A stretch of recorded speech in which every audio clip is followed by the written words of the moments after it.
व्यासाय विष्णुरूपाय व्यासरूपाय विष्णवे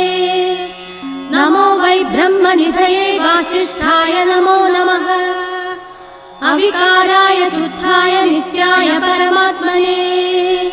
सदैकरूपरूपाय विष्णवे सर्वजिष्णवे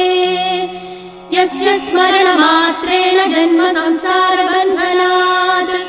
विमुच्यते नमस्तस्मै विष्णवे प्रभविष्णवे ॐ नमो विष्णवे प्रभविष्णवे श्रीवैशम्पायन उवाच श्रुत्वा धर्मानशेषेण पावनानि च सर्वशः युधिष्ठिरः शान्तनवं पुनरेवाभ्यभाषत युधिष्ठिर उवाच किमेकं दैवतं लोके किं वाप्येकं परायणम्